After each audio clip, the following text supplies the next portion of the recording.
Bom dia, pessoal. Bom, tempo de coronavírus, a gente tem que se adaptar. E a minha intenção é dar continuidade na apostila de vocês através de vídeos no YouTube. Eu acredito que essa é uma ferramenta boa de contato entre nós. Eu vou dividir as aulas semanais em duas partes. Uma primeira parte vai estar contendo a teoria, onde a gente aborda todo o conteúdo que nós temos na apostila, e um segundo vídeo ele vai abordar as atividades. Eu quero dar prosseguimento no material de vocês. Esses vídeos vão estar postados no YouTube. Eu passo o link para vocês no e-mail do Positivo On.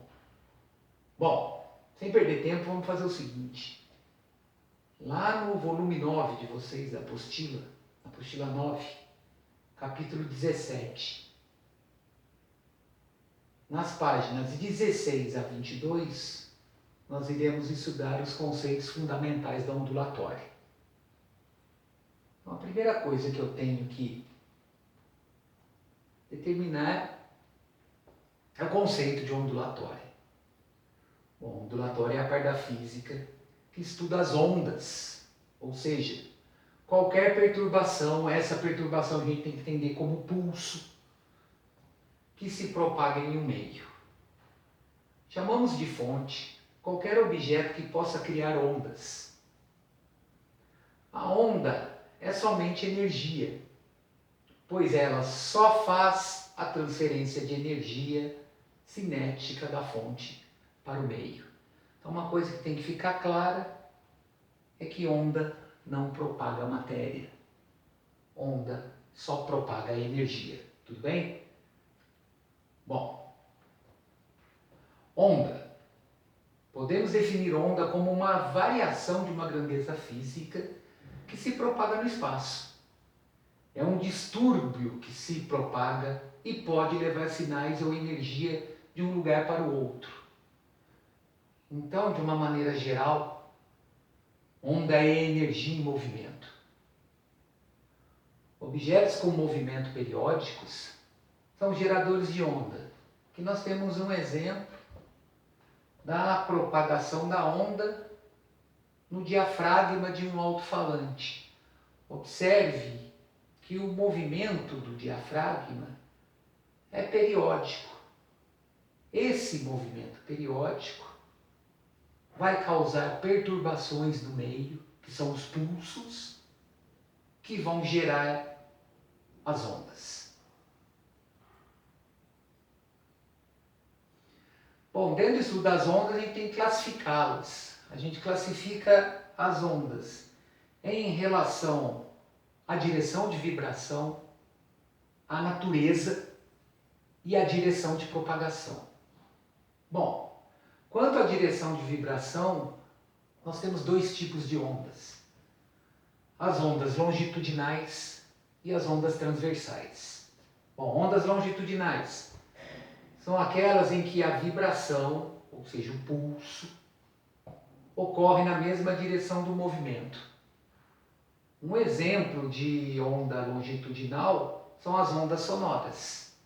Então, a direção de vibração, que é o pulso gerado, ela é a mesma do movimento. Logo, se as direções são iguais, elas são paralelas. Exemplos de propagação longitudinal. Ondas que se propagam numa mola. Observe que o pulso gerado na hora que eu comprimo a mola, ele tem a mesma direção do movimento causado na mola.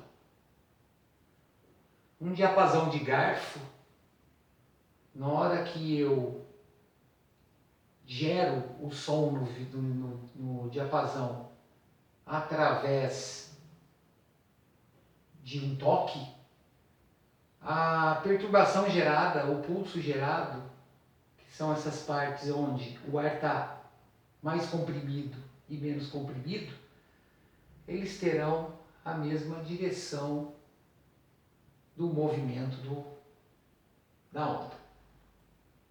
Bom, relacionando ainda a direção de vibração, ou seja, a propagação do pulso, nós temos as ondas transversais.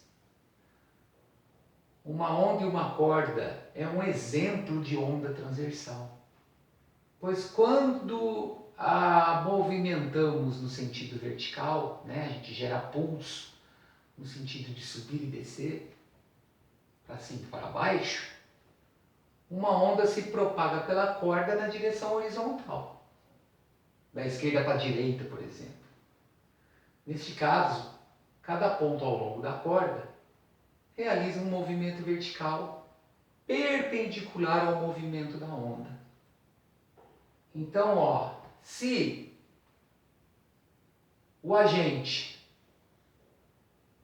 provoca pulsos na direção vertical, nessa mola, por exemplo, a movimentação desse meu pulso vai gerar um deslocamento horizontal. Vamos observar uma coisa, as partículas que se encontram nessa animação, elas não se propagam, elas não estão se movimentando da esquerda para a direita. Eu estou tendo uma propagação de energia pelas partículas, e isso que vai fazer o movimento da minha onda. No caso de uma mola, eu posso ter os dois tipos de vibração causado na mola. Se eu provocar pulsos na direção vertical, fazendo com que ocorra um movimento de subida e de descida, ou seja, um movimento para cima e para baixo, eu vou ter uma propagação da onda na direção horizontal. Então, nesse caso aqui, eu tenho exemplos de ondas transversais. No caso de eu comprimir a mola, a partir do momento que eu comprimo essa mola e libero, a direção do pulso vai ser a mesma direção do movimento, ou seja, da propagação da energia nessa mola. Então, nesse caso, eu tenho vibração perpendicular ao movimento, característica de onda transversal. Vibração paralela ao movimento, característica de ondas longitudinais. Ondas eletromagnéticas são do tipo transversal. Ondas mecânicas são do tipo longitudinal. É o nosso próximo caso, que relaciona a natureza das ondas. Bom, enquanto a natureza, as ondas podem ser de dois tipos. Mecânicas, que necessitam de um meio físico para se propagar. Esse meio físico pode ser o ar, a água, a corda de um violão, por exemplo. E as ondas eletromagnéticas, que não têm necessidade de um meio físico para a sua propagação. Por exemplo, ondas eletromagnéticas provenientes do Sol chegam à Terra através de um espaçamento que é o vácuo. Então, a onda eletromagnética ela não vai necessitar desse meio físico para se propagar. Ela se propaga no nada também. Então, ó, quanto à natureza, eu tenho ondas mecânicas. A onda precisa de um meio material para se propagar. Exemplos de ondas mecânicas: o som, a onda em uma corda, a onda em uma mola, a onda nas águas. No desenho aqui nós temos uma representação de uma sirene, que é a fonte sonora, que está produzindo som, onde o som vai se propagar no ar e na água, com velocidades diferentes devido a mudanças de meio. Porém, uma pessoa no espaço, numa região de vácuo, não vai conseguir ouvir esse som. Por quê? Porque o som, sendo uma onda mecânica, ele necessita de um meio físico para se propagar. Como no vácuo é nada, esse som não vai conseguir propagar no vácuo. Quanto à natureza, nós também temos as ondas eletromagnéticas, como eu já falei, São as ondas que não precisam de um meio material para se propagar. Exemplos de ondas eletromagnéticas: a luz visível, o raio-x, micro-ondas, ondas de rádio, ultravioleta, raio gama. Dentro da luz visível, nós temos um espectro de luz visível que permite ao ser humano distinguir 7 cores. E o último caso de classificação de ondas está relacionada à direção de propagação da onda. Em relação à direção, eu posso ter as ondas unidimensionais, bidimensionais e tridimensional. O que são ondas unidimensional? Uma onda é unidimensional quando ela se propaga em uma única direção. Um exemplo são as ondas produzidas na corda de um violão. Então, ao dedilhar uma corda de violão, a onda produzida na corda é transversal, mecânica e unidimensional. Bom, por que a onda produzida na corda do violão é transversal? Porque a direção do pulso, que é a vibração que eu gero na onda, na corda, é perpendicular ao movimento causado na corda. Mecânica, porque necessita de um meio físico. E unidimensional, porque está relacionada à corda do violão. Onda bidimensional. Neste caso, a onda se propaga em 2 direções, ou 2 dimensões. Ou seja, em uma superfície. Exemplo, ondas produzidas na superfície da água. Na hora que eu jogo uma pedrinha na superfície tranquila de um lago, eu vou criar ondas concêntricas à região onde foi provocado o abalo causado pela pedra. Essas ondas vão se propagar sobre a superfície do lago. Então, como eu estou considerando a superfície, eu estou considerando a área. Logo, eu estou considerando 2 dimensões.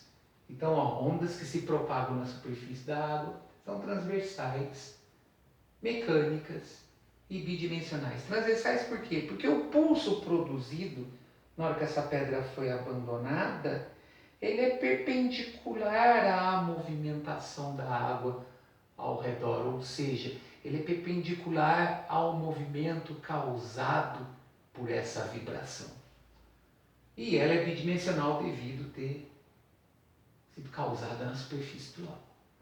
E as ondas tridimensionais? Então a onda se propaga no espaço, ou seja, em todas as direções. É o caso das ondas sonoras. O som é uma onda tridimensional, permitindo que os espectadores de um concerto possam ouvir a música em diversos locais em relação ao palco. Tudo bem?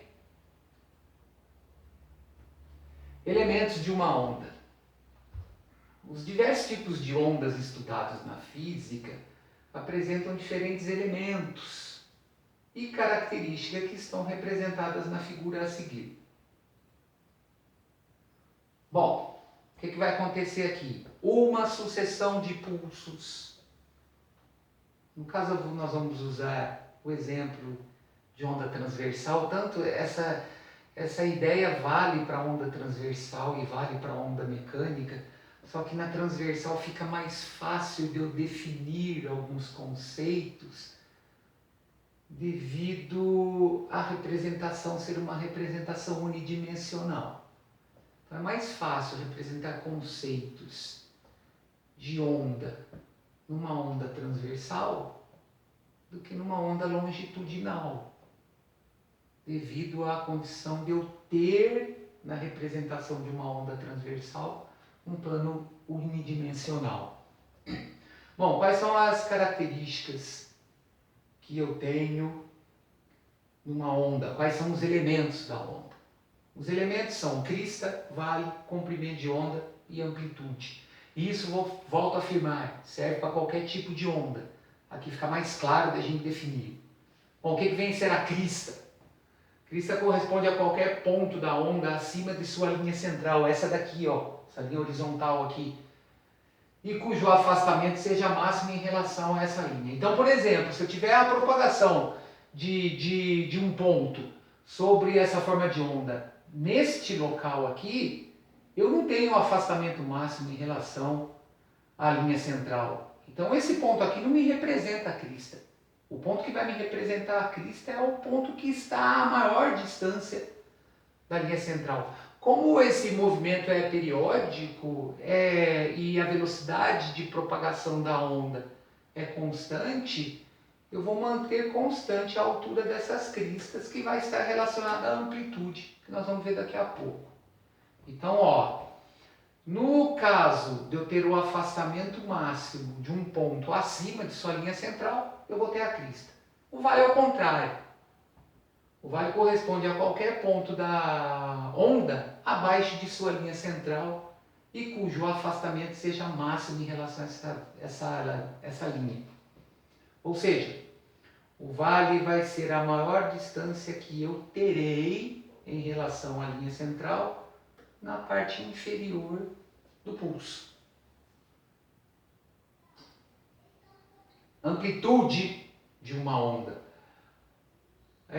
corresponde à máxima distância de um ponto da onda que está da sua linha central, ou seja, é a distância de uma crista ou de um vale até a sua linha central. Então vamos deixar uma coisa bem clara aqui, ó. A amplitude está sempre relacionada à linha central à crista ou à linha central ao vale. A distância no eixo vertical entre um vale e uma crista, que seria essa distância aqui, ó, corresponde ao dobro da amplitude. E finalmente, o último elemento que a gente tem numa onda é o comprimento da onda. Bom, o comprimento da onda, ele corresponde à distância entre dois pontos consecutivos quaisquer que estejam em fase, ou seja, que estejam na mesma posição. Poderiam ser duas cristas, dois vales consecutivos, por exemplo. Então, ó, se eu pegar a distância entre esses dois pontos aqui, ó, na representação da minha oscilação completa, eu tenho o comprimento de onda. Observe que aqui está destacado no meio, ó. Eu tenho uma oscilação completa. Para eu ter uma oscilação completa, eu tenho que ter uma crista e um vale. Essa oscilação completa, em relação ao ponto de referência adotado, a distância entre esses dois pontos de uma oscilação completa corresponde ao comprimento de onda. Ah, mas eu não quero pegar esse ponto, eu quero determinar o comprimento de onda relacionando as cristas consecutivas. O resultado vai ser o mesmo? Sim, o movimento é periódico.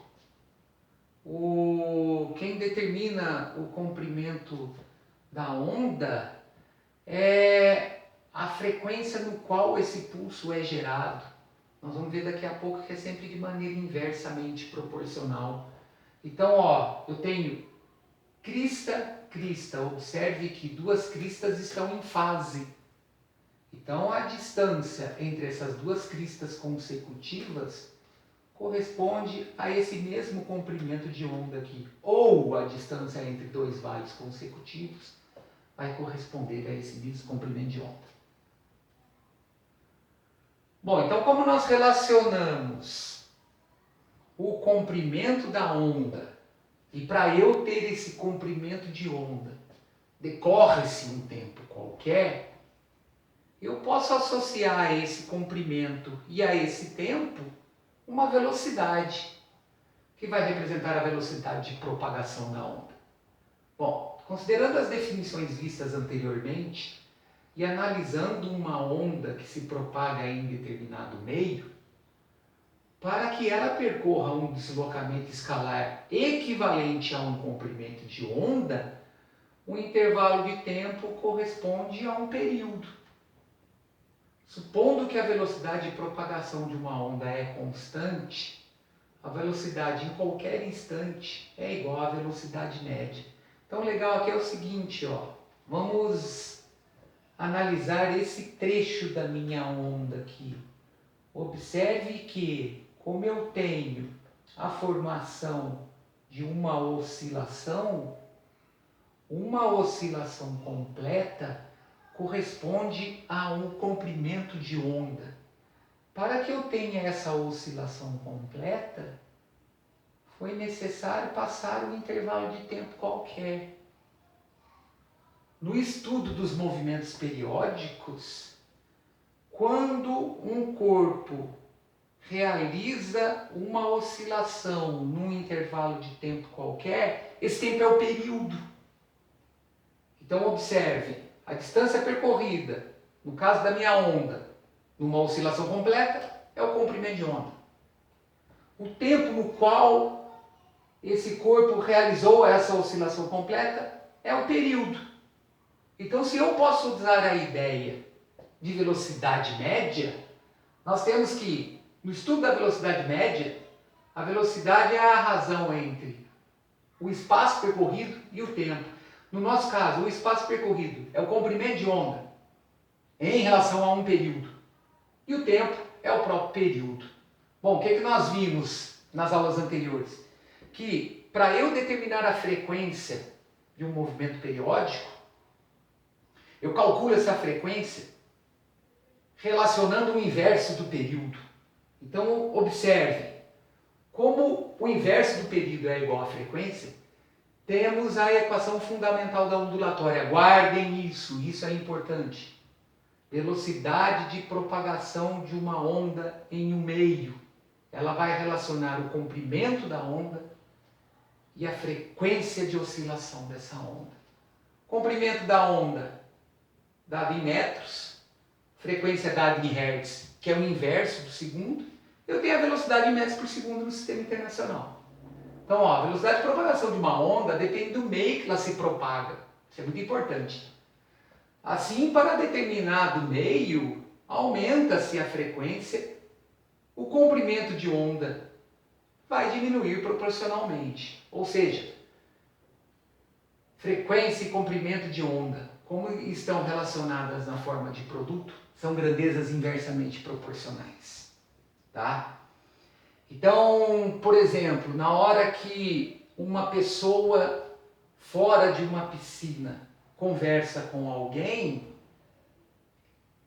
no ar, essa onda sonora ela vai se propagar com uma velocidade de 340 metros por segundo.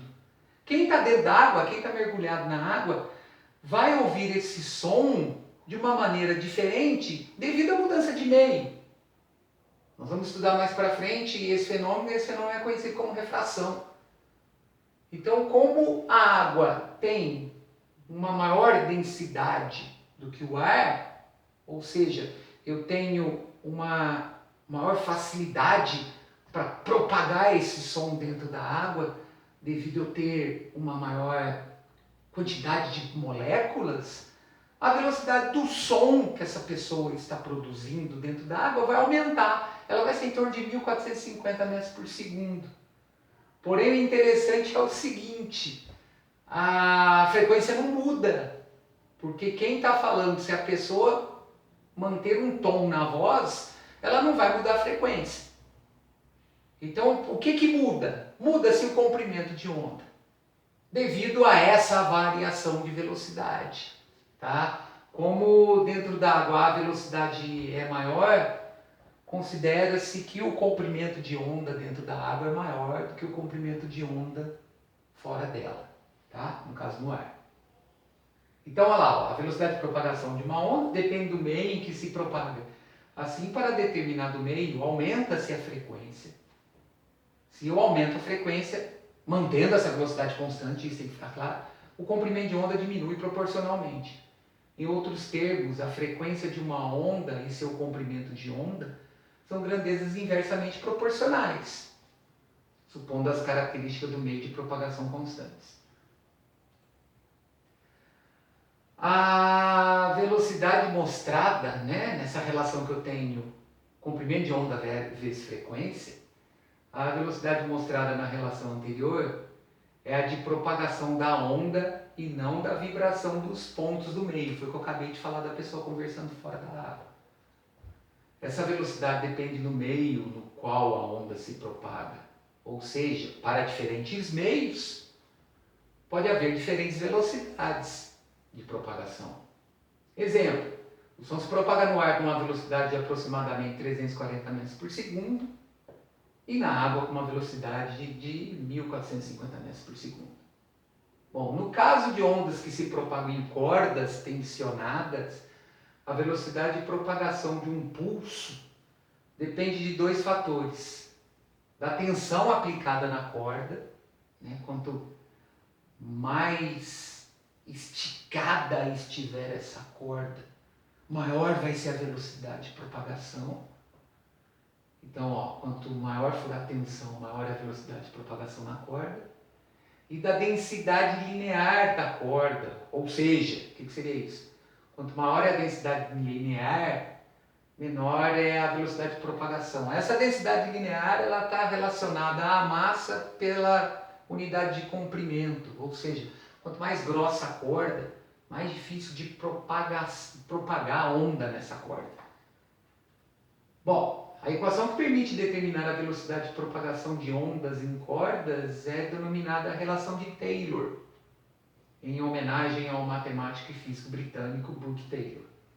Então, essa relação ela estabelece que a velocidade de propagação de uma onda em uma corda, aqui não vale a equação fundamental da ondulatória, essa velocidade de propagação é a raiz quadrada da tensão pela densidade linear. Por que tensão no numerador e densidade linear no denominador? Porque ela é diretamente proporcional à tensão e inversamente proporcional à densidade linear da corda. Então, nessa equação, T representa a força de tração aplicada na corda e μ é a densidade linear da corda, isto é, a distribuição de massa por unidade de comprimento. Então, quanto mais massa eu tenho por unidade de comprimento, mais densa essa corda. Menor é a velocidade de propagação da onda na mesma. Bom, em relação às ondas eletromagnéticas, sua velocidade no vácuo é constante e igual a 3 vezes 10 oitava metros por segundo. Guardem isso. Velocidade de propagação de uma onda eletromagnética no vácuo. 3 vezes 10 oitava metros por segundo. Vale para qualquer onda no vácuo. Então, para a luz, para o raio-x, para micro-ondas, qualquer onda no vácuo vai ter sempre a mesma velocidade. O que vai diferenciar a onda? A sua frequência.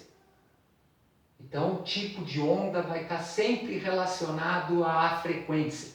Como a velocidade de propagação é constante, se eu diferencio a onda pela frequência, eu estou diferenciando também a onda pelo seu comprimento.